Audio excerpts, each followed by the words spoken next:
full moon over Sierra. After the show, the lights go down.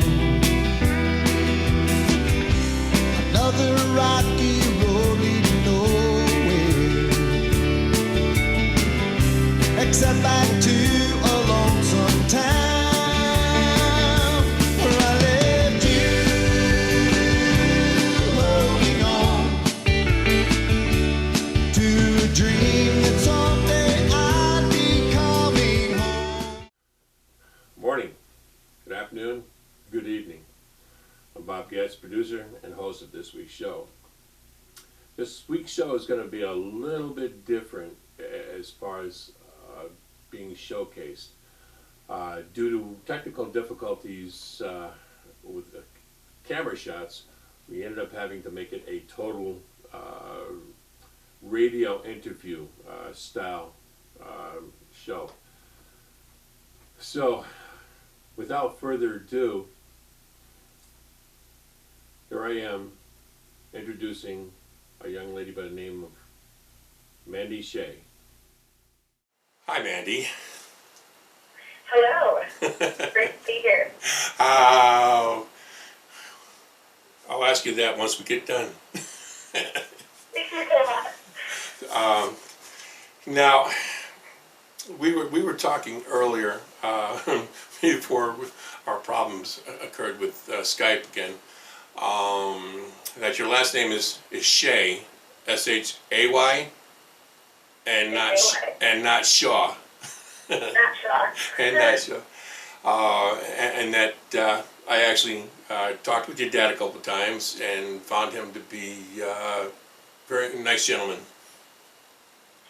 Yeah, my dad has been there for me definitely from the beginning moment that I said I wanted to pursue music as my career, and I couldn't be more thankful for him because I don't know if I would be able to do it alone. I mean, he talks to everybody with me, he helps promote things for me.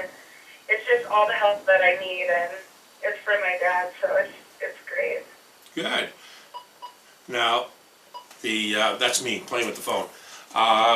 The question I normally would like to ask each artist is, who is Mandy Shaw?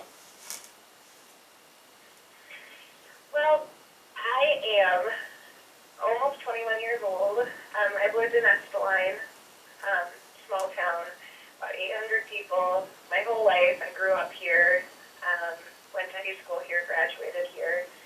Ever since I was little, I've loved singing. I remember going around and singing Disney songs when I was little, and I think when I really decided to take it serious was the first time I ever sang in front of a crowd, and that was when I was 13, and I don't know, I guess everybody's reassurance in the fact that, like, they loved what I loved doing, and that was probably the greatest feeling. Boy, you're jumping the game, because I think you just took away about 3 or 4 questions that I had to ask, but we'll just keep it going.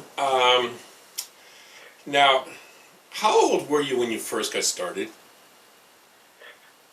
When I first started, 13, and that was kind of started off a little slow. I mean, it was mainly me doing it by myself, singing at school performances, singing at little small things, the national anthem here and there.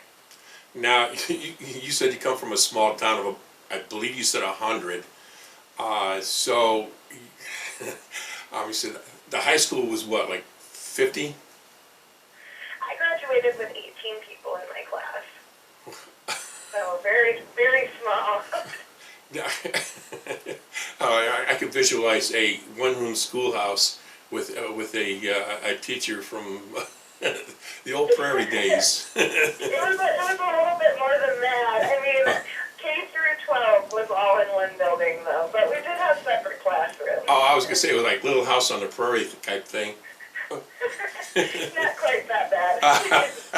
Well, that wasn't a bad. I love that show, but so, and let me see. Let's get into your first song that we're going to be doing tonight. It's a live performance, and it's called "You're My Addiction." Now, listening to the song, I'm going to see how close I come to what you're going to bio that song as. And I wrote it down as basically as a song about one's strong feelings for another. How close am I? You're pretty close. I mean, the song "You're My Addiction" was written by my producer's friend, actually, and she gave it to me, and I came up with all the music and the way I wanted it to sound and how I wanted to sing it. But it ended up definitely being probably having the most emotion on my EP that is released. I don't know, it just has a special place for me. I love it.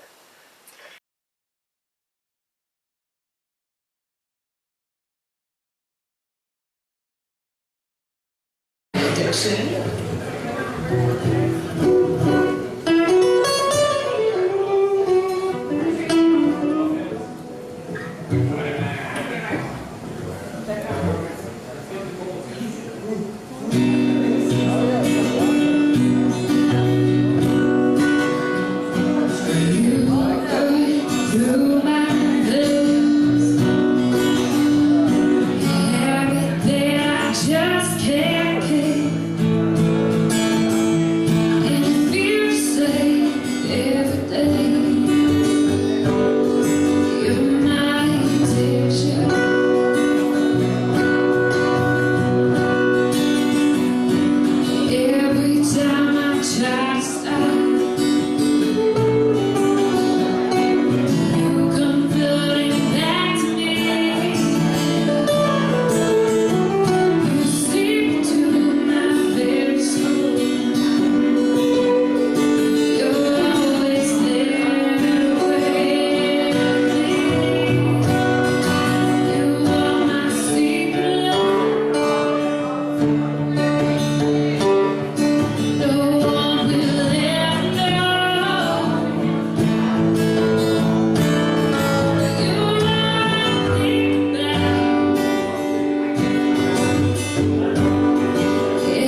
Well, we're back.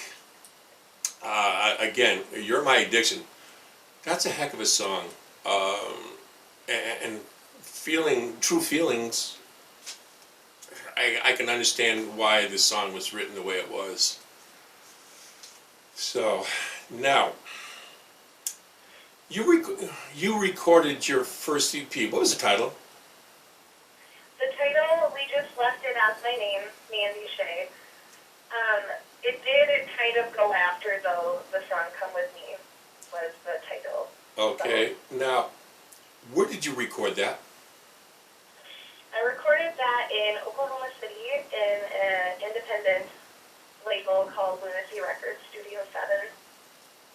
And it's my understanding that are you on another independent recording now, or a company now? That is still the... Oh, it still is. That I'm working with. Yep. Okay, I gotta clean my glasses then. So I think I misread it. But and again, you just answered my next question, with whom, so that took care of that. I also noted that you've done a lot of competitions. Yeah, I do. I like them. I mean, any chance that I have to go out there and sing, I'm gonna take it. That's just, I don't know, that's just the type of person I am. I love taking that opportunity and going out in front of people and singing. Okay, well, let's go to the next song. And I'll let you. I was going to let you bio that one too, but I'm going to let you bio it to start with. Let's just put it that way, and then I'll tell you what I wrote, and then we'll see if we're close too.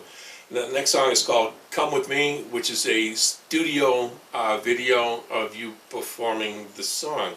Can you talk about that? The Come With Me is the first song that I've ever wrote. My producer, when I first met him, I pretty much was doing covers, and we talked about how I need to start writing music, and I sat down, and Come With Me came out. And essentially, it's about me wanting to follow my dreams, leaving this little town. And I don't know, it's kind of crazy that it's my first song, and it's on a EP, my EP that I have, but yeah. You made that sound so simplistic as far as why you wrote it, and I got a little more complex with it. I wrote it was like a letter to a loved one. You explaining yourself like you were writing a letter to that individual. There might have been a little secret hidden romance in the song. We won't go there. We're not going to embarrass you, because it's a small town and people know people, and we won't go there. Maybe that's for the best.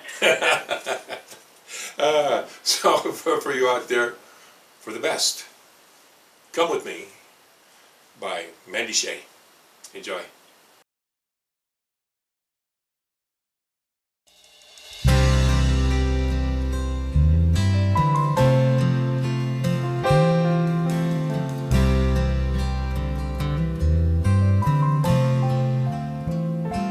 Here I am, there you are. Come with me tonight. Take my hand and don't let go. Let's never look back. We can leave this little town. We can see all there is to see. You and I will live a dream. Baby, I know we can. You're all I want. You're all I need. There's nothing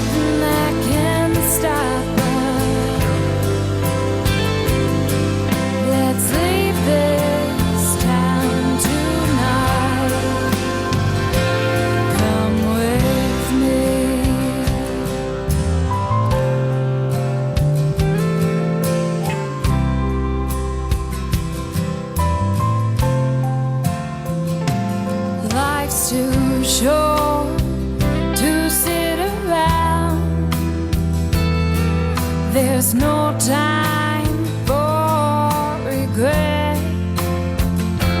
Take a breath and just let go. Trade all of your doubts for me. You're all I want. You're all I need. There's nothing that can stop us. Let's leave this town tonight. You're all I want. You're all I need. There's nothing that can stop us. Let's leave this town tonight. Come with me. Come with me.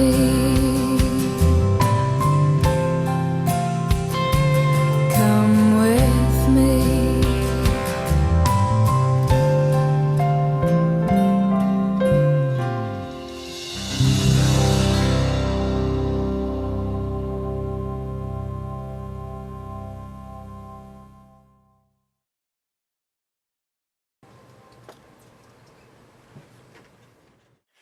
So, well, come with me, go with me, stay with me. It was a great song. So, Thank you. I had a question other than the next one I was going to ask anyway, and hopefully I'll remember. Now, the competition shoot that you won, what did you win? Well, I've been in several competitions. The two like greatest ones that I was in. I was in a Rising Star competition here. It was in Watertown, about a half hour away, and I got first place. The first year I auditioned, I didn't even make it into the top 10, and then the second year I made it into the top 10 and got first place, and I won $1,000. Wow. And I got to come back the next year. And the other competition that I got first place in, I tried it the first year, I got second place. I tried it the second year, and I ended up getting first place. And I got an all-expense paid trip to go and audition for America's Got Talent. Wow. Did you? I did. Ended up going to LA with my mom and my dad, and I made it through. The whole show it's kind of different. You don't just go and see one set of judges or the actual judges. You go through like several different people before you even get the chance to be in front of the celebrity judges. Yeah. I ended up making it through a few sets of judges to the executive producers, and then I went to an interviewing process, and they said they were going to review my stuff and call me, and they had to review, but they didn't end up calling me. So. Well, you're still young. And there's still other contests like The Voice. Me, I prefer The Voice over American Idol, but that's my choice because I prefer The Voice too. I prefer the panel as opposed to the panel that's on. Not to say that the panel on American Idol is terrible, because they're not.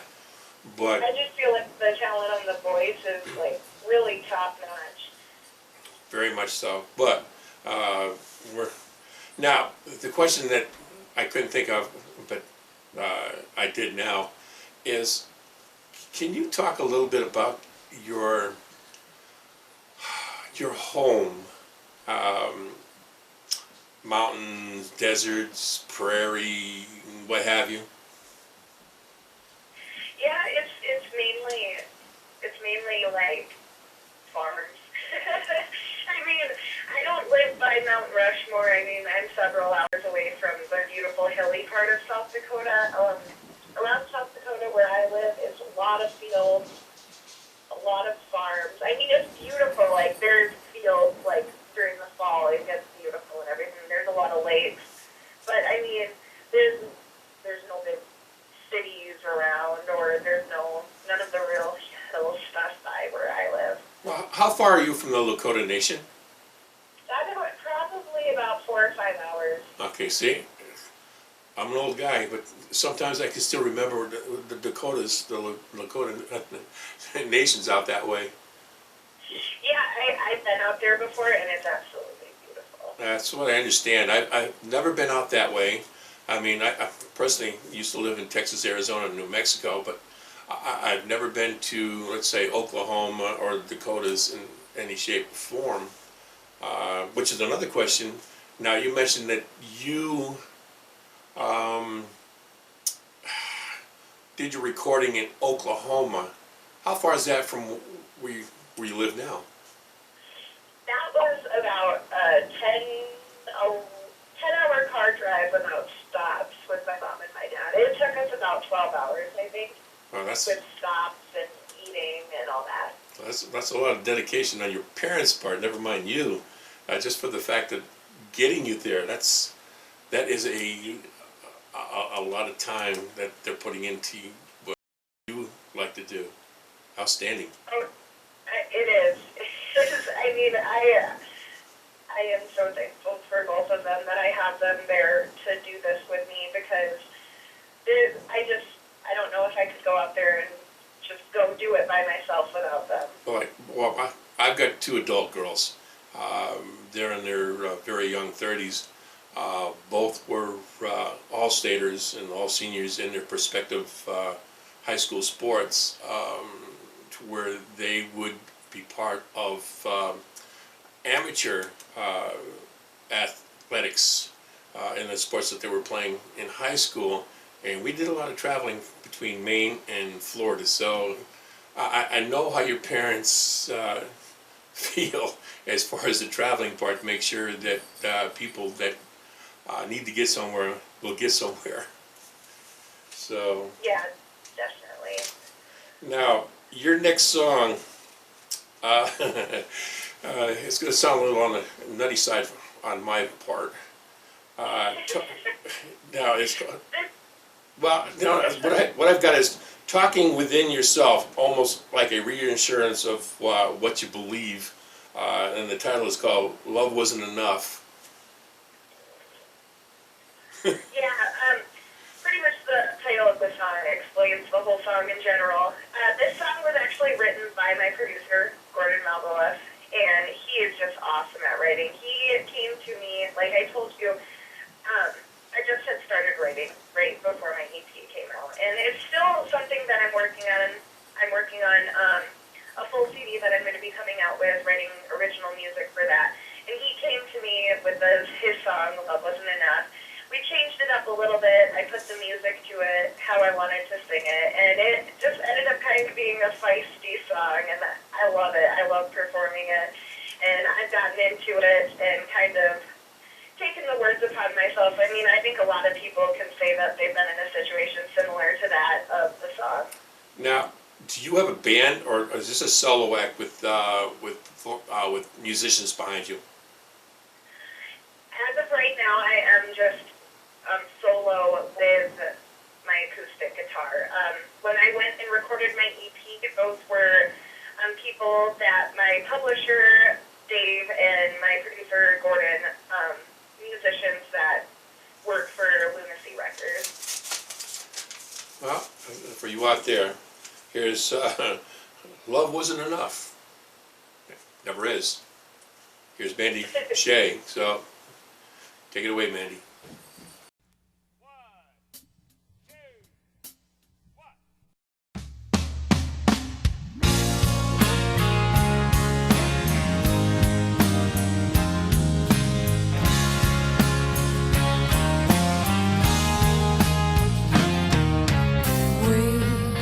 Started off real fast when I gave myself to you. I was looking for us to last, and I thought that you were too. When I fell so hard in love with you. Love wasn't enough.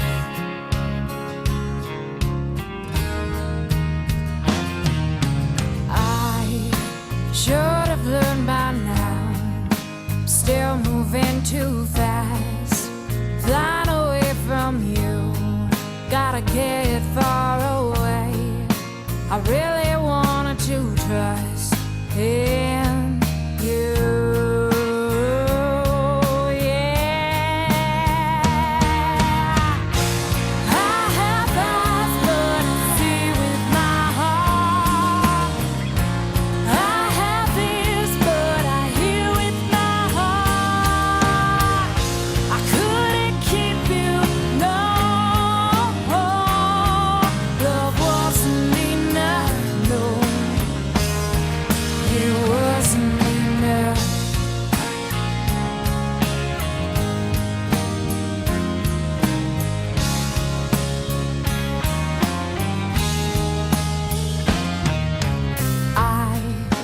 Wish I could let go of all that I know. Don't know why I looked that day. I wish I never seen. Think it's best if I let go.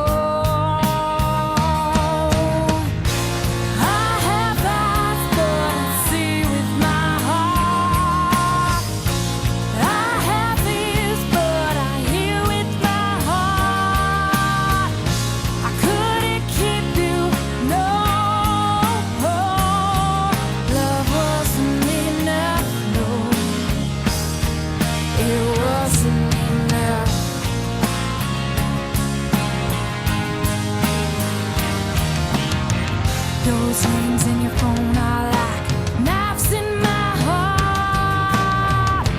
Every word I read, every word I heard is just another step that tore me apart. Now it's all torn apart. I have eyes, but I see with my heart. I have ears, but I hear with my heart. I couldn't keep you, no. Love wasn't enough, no. It wasn't enough. No, it wasn't enough. My love wasn't enough.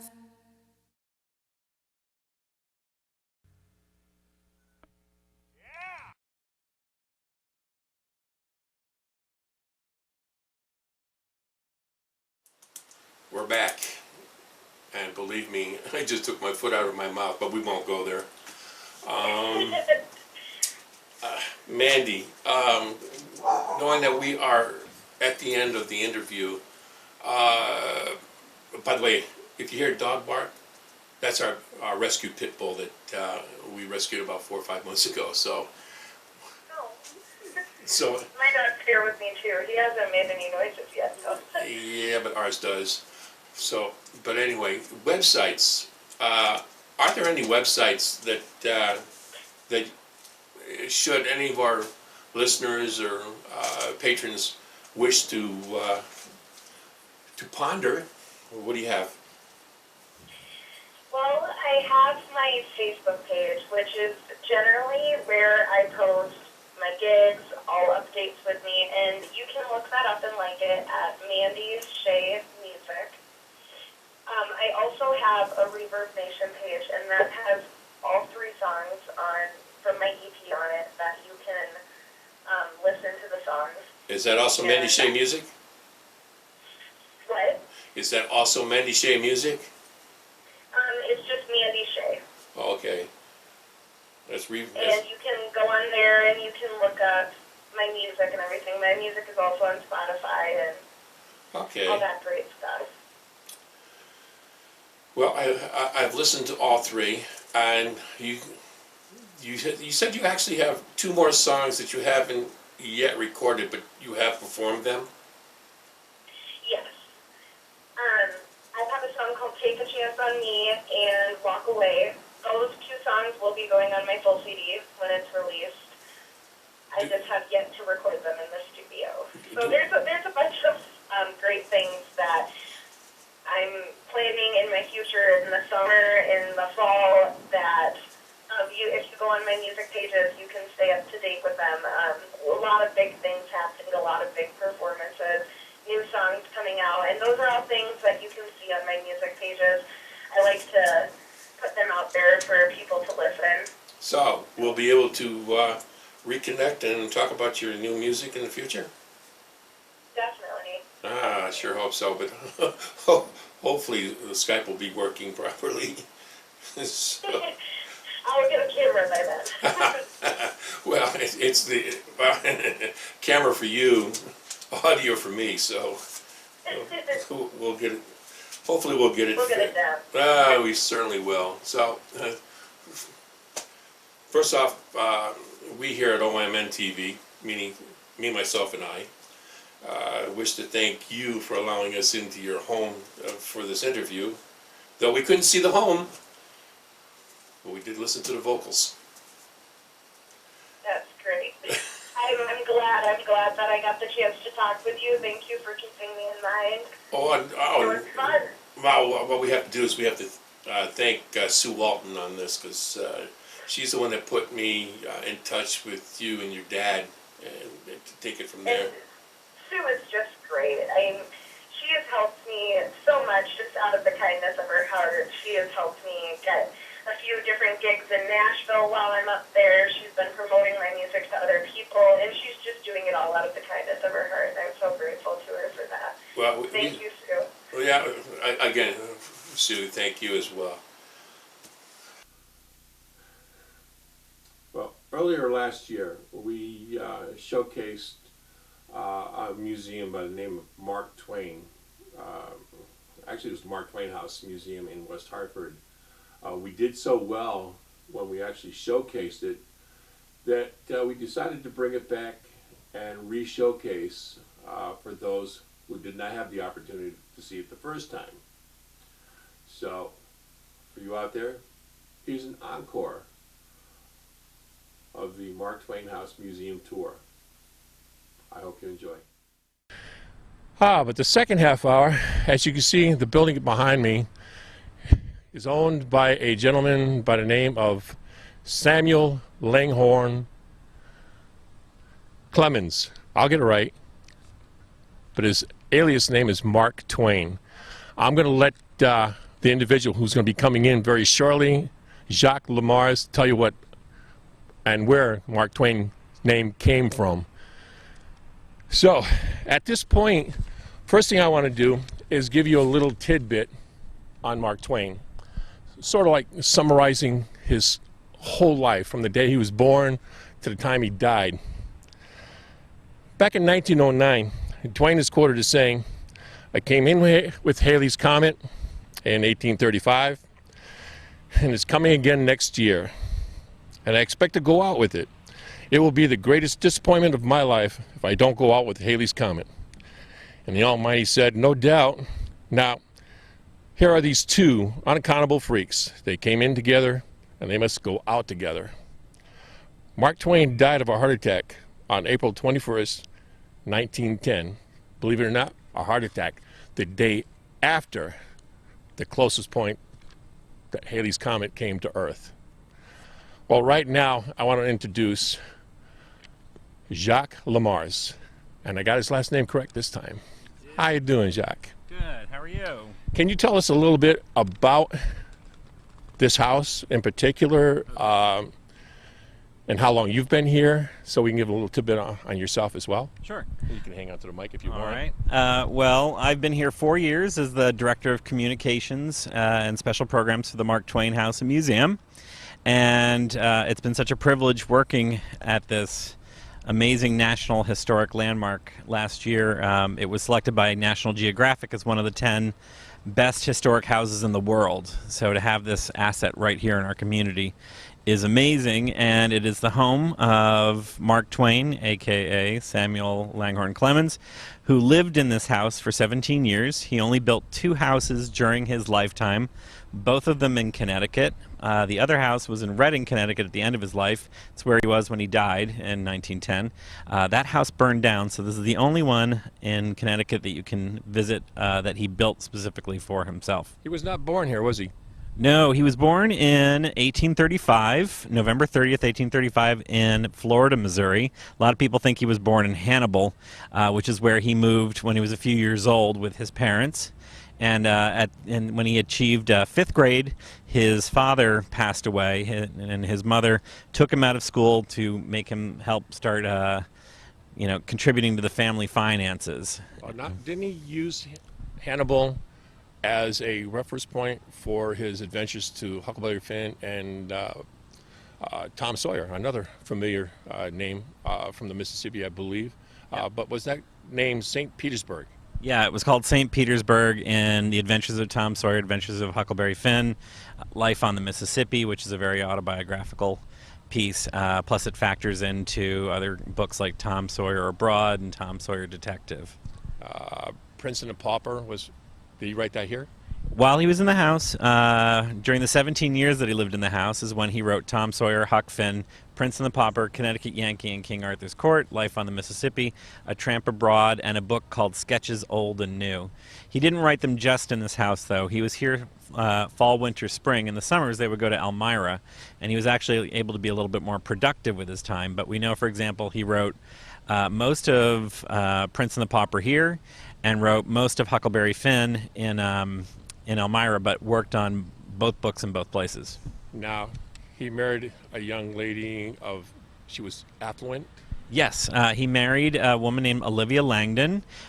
He met her through her brother. The brother, Charles Langdon, showed Twain a picture of her as a young lady, and he said, "This is the girl I'm going to marry." He went to New York with Charles Langdon to meet Livy, as he would call her. She wasn't that interested, and so he pursued her parents, tried to win them over. The parents said, "We want to see references. We're not sure about this character." And so he gave them names and addresses of people out in the Wild West that he knew. By the time the references came back saying, "You don't want your daughter marrying this man," it was too late. She had fallen in love with him, and they had fallen in love with him. I know that one. Yeah. Been there, done that. There you go. The last thing before we go on the inside, I believe he was a river pilot. Yeah, his dream wasn't to be an author. His dream growing up on the banks of the Mississippi in Hannibal was to be a riverboat pilot and be able to see the world that way. Because as far as he knew, the world was the river. And so he did go through training to become a riverboat pilot. He did get his pilot's license. Unfortunately, a little thing came along called the Civil War, and it shut down the Mississippi. Yeah, but he was only in it for about 2 weeks before he decided, nah, it's not for him. Yeah, he conscripted into the Confederate side for 2 weeks, spent more time running away from action, wrote a very funny piece called The Private History of a Campaign That Failed. Now, he got his name Mark Twain how? He got his name Mark Twain based on riverboat lore. When a Mississippi riverboat needs a certain required amount of depth to be able to travel safely 2 fathoms on the river. 2 fathoms, which is 12 feet. And so they would have someone on the deck of the boat drop a line with a lead weight. When it went down 2 fathoms, it would hit a certain mark, and they would yell out, "Mark Twain!" And so, of course, this is a term he would have heard plenty of times, and it's the division between safe water and dangerous water. Okay, so at this point, I think we'll cut it right here. It's just so we can go on the inside and take a look at some of his furniture. There you go. Rooms. There you go. The lighting.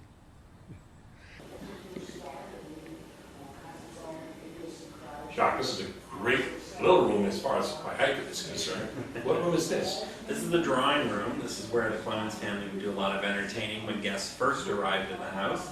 What you see on the walls and the ceiling in this room are all Tiffany designed stenciling from the firm Associated Artists, Louis Comfort Tiffany. The room was designed to look Indian in nature, and this room probably has the most original artifacts from when the Clemens family lived in the house. You're talking Indian Western, not Indian Eastern. Southeastern, was it Southeast Asian? Oh, okay. It's not Native American. Not Native American. So it looks a bit like you're in India in this particular room with the soft colors, very feminine to match Livy Langdon Clemens' taste. But this room has original chandeliers, sofa, chairs, what have you. Nice. So this is the library and conservatory. This is the library, and right behind us is the conservatory with the plants and the fountain bubbling. This was really almost like a family room of the house. It was where he kept his personal collection of books, some of which we don't keep in the shelves here because he would write in them. He would make funny notes and say horrible things about other people's writing or other people, what have you. So we keep those in the museum. But the books that you see on the shelves in here are very typical to what he would have had in his personal library. The big thing in this room is the mantelpiece, which came from a castle in Scotland. And he and his wife purchased it on their trip to England. It shipped back here. It was too big. It's beautiful. So they took the top off and put it over the door heading into the dining room. And they would use the mantelpiece, or he would use the mantelpiece to tell his girls a bedtime story. He would start with a painting of a cat at one end and work his way down using every item in the mantle in the story until they got to the painting of the girl at the end that they called Emmeline. And every night was an original story, and all of these things had to show up every night in the tale. Great. Where are we going next? Why don't we head upstairs and check out some of the bedrooms? So this is Mr. Clemens' bedroom. This was the master bedroom of the house that he shared with his wife Olivia, or Livy. That is the original angel bed that the couple purchased on their trip to Venice. They spent $200, had it shipped back here. They were told it was a priceless antique from a villa. Once they had it appraised, it wasn't as priceless as they thought. They got taken. They got taken, yes. But he still loved it. They slept in the bed facing the wrong way. So the pillows are at the footboard so they could admire what they spent their money on. And thank goodness Mark Twain slept in it because now it's priceless. The angels on the corner of the bed lift off and the girls would take them away. They had 3 daughters. The girls would take them away and they would play with them. They'd bathe them like dolls, dress them up. And the rule was they had to be back on the corner of the bed by bedtime so he could sleep surrounded by his angels. So how tall was Mark Twain? He was about 5'8". Most people look at this bed and say, boy, he must have been really short. But he was average height. For me, I stand at 6'8", and no. I would consider you not average height. So, you would have to sleep diagonal and your feet would still hang off. Now, is this room built for any particular style? Well, the whole house is built in the picturesque Gothic style of the very Victorian era. So lots of busy prints in the house, lots of kind of heavy colors, large furniture, that sort of thing. We hope you're enjoying the tour of the Mark Twain house. But at this time, we're going to take the first of 2 breaks during this tour, and we'll be introducing our first of the 2 artists for the rest of the evening. And our first artist is a young lady by the name of Rebecca Stevens, and she'll be performing Old Small Town. So enjoy.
Now we just walked through, I believe it was the children's bedroom, and this is the schoolroom that they were taught in-house? They were a combination. They did Okay. go to Hartford Public Schools, but they did take lessons at home with their mother and also with a governess. The governess was German, so Mrs. Clemens asked the governess to teach in German so the girls would learn a foreign language. Although Mark Twain did write a piece called That Awful German Language, so Yeah, I read something, but it was also written in German. That wasn't even an attempt. yeah, he was, but he loved German culture, so he was, of course, as always, joking. But the room that you were just in was the nursery, which started out as Susie's bedroom, the youngest girl, and then Clara came along. She was the second child. She was the only one to survive him. By the time he died, he lost 3 of his 4 children. She lived into the 1960s and reached the age of 88. And then when Jean, the baby of the family, came along, Susie got her own room, so that room, the nursery, became Clara and Jean's room. Nice. And we're going next. Where? We're going to go next to his billiard room. All right. So, Josh, how about a game of billiards? I would love to challenge you to a game of billiards, but Mr. Twain has left his writings and his books on the table, so... All right, are you going to tell me that this was his man cave? This was his man cave. Oh, This is actually his billiard table from New York, but we're in his man cave in Hartford. And there's lots of really great decor in this room that indicates the things that Mark Twain loved. And on the ceilings, there's bundles of cigars and crossed pipes. There's billiard balls and billiard cues. On the back wall here, these 2 rectangles of thinly shaved marble that have billiard cues and balls, champagne glasses, beer steins. So this room was dedicated to smoking, drinking, and playing billiards with his buddies. They would come up here, talk politics, have some scotch, what have you. But the other thing, and the most important thing about this room, is that this is the room where he worked. He put a table over in that corner right behind where you are with the green lamp, and that's where he sat when he worked on the books that he wrote in this house. And again, those books include Tom Sawyer, Huck Finn, Princeton the Pauper, Connecticut Yankees. So some of the great works of American literature were created in this very room. So he missed the basket like most of us do it when we're throwing stuff away, huh? Exactly, and he'd like to pin up little notes and things, almost the Victorian equivalent of Post-its to remind him about stuff. Nice room. Yes, his favorite color was red. Wow. It's not like my man cave. There you go. Where are we going next? Where are we going next? We'll go down to the kitchen. Well, the last of the 2 performers this evening is a young lady that we've had on a number of times during the past year or so. Her name, Katie Bell Aiken. Her song, Up to Me. Let's sit back and enjoy.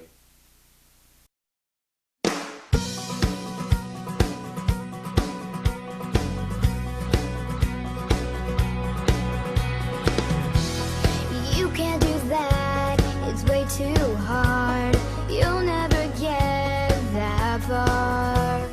You got no chance, the odds are too high. Why even try? Oh, I've heard it all, yeah, all along, but I'm gonna prove them wrong.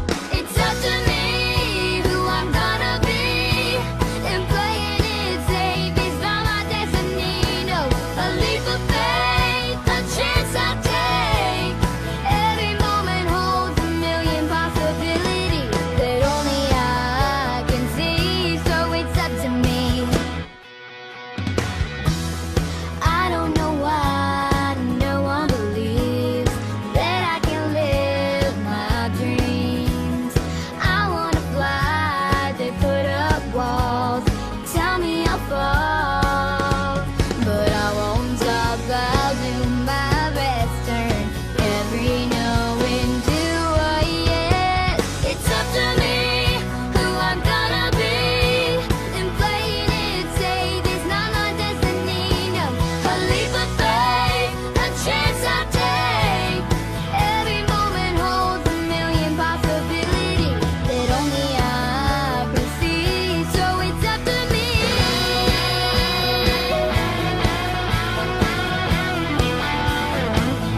totally is up to you. I want to pursue my career in singing, and I hope that one day I can be that role model.